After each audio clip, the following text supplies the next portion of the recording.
Hello everyone, Wylock here, welcome back. It is 2 a.m., but I'm too excited to sleep. For the first time in about 2 years, I'm going to be playing Dungeons & Dragons again. I'm getting my old group back together, we're going to run Out of the Abyss, they don't know that. But I've realized I need a DM screen. My old one was the 3.5 edition, I don't remember where I got it, I never played that edition. But the idea is this, it's fourfold, and you can insert stuff on your side for whatever game you're running, and on the other side you can insert images for the players to see, along with these like covers, so you can take those out from your side just by feel whenever you want to reveal some cool thing to the players that they've encountered. So with no wood or power tools, but just my usual materials and techniques, here's how I made my DM screen. So I'm going to use double corrugated cardboard for the main body, but foam board works fine, single corrugated, anything that's a few millimeters thick. So I cut out a rectangle that's 9 inches by 11 1/4.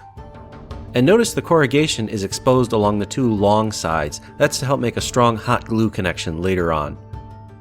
And then chipboard. If you're new to this channel, this is that grayish brownish stuff at the back of a legal pad. You can buy it in bulk like I do. Graphics medium chipboard. There's a link in the video description below. Anyways, cut some strips that are 1/4 inch wide. Actually, important nuance here, they're slightly thinner than that, about a 32nd of an inch less, or if you're into metric, just cut them 5 millimeters wide. Thin strips. Now attach these along 3 edges of the main board with white glue, just a modest bead of white PVA glue such as Elmer's Glue All, and in about 2 minutes those will be set up and dry. Chipboard drinks up white glue, it's one of the awesome properties about it. And now some more chipboard strips, these are a 1/2 inch wide, and white glue them on as you see me doing here. I recommend that you make the two long sides go the entire length so that they cover the two lower corners, if that makes sense. That gives them 2 axes of control so that they won't flex later on. So this has made an insert frame for an 8.5 by 11 inch sheet of paper. Repeat that on the other side of the board. And now with some cereal box, cut some thin strips, and hot glue them to the top and the bottom to the short ends to cover up that corrugation. So here's what you got so far, and you're going to go ahead and make 4 of these.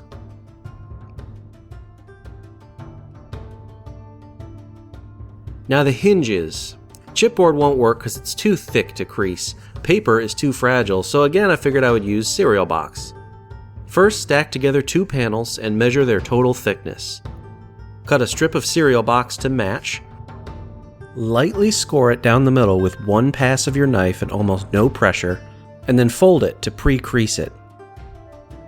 And then hot glue it on. Notice again, the corrugation exposed here means that the hot glue has somewhere to go so it won't squeeze out as you apply the strip.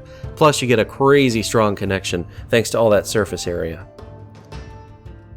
And join the other 2 panels together the same way. Now you stack these 2 assemblies together with both hinges on the same side, and on the other side you have 4 unfinished edges. Measure the total thickness and cut cereal box to match, and hot glue this onto only the top and bottom panels. Don't glue it to the 2 in the middle. Speaking of those last 2, those are exposed, so just cover those up with more cereal box. Painting, I very simply painted all the frames, edges, and hinges with a metallic silver.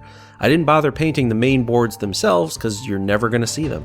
And we're about to go to the table to see the final product, but real quick, some reminders. If you like what you're about to see, please don't hesitate to hit that like button, subscribe, reminders, etc., etc. There is a link in the description below for my Amazon storefront. Easy, free way to support the channel if you want. Just buy your stuff through that link. And for all you 3D printers out there, Wylock's Crafting Vids is sponsored by Heroes Horde, which has an excellent range of high-quality models, including but not limited to all TrueTiles lines, which are OpenLock compatible.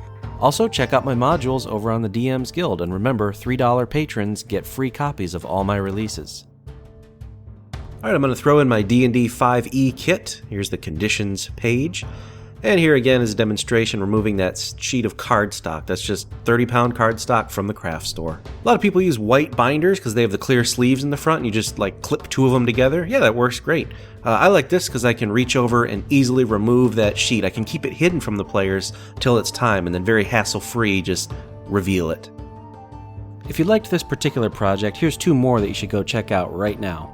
Also, enjoy this community showcase. And don't forget to subscribe and click that bell reminder icon. I am Wylock, thanks for joining me, and I'll see you next time.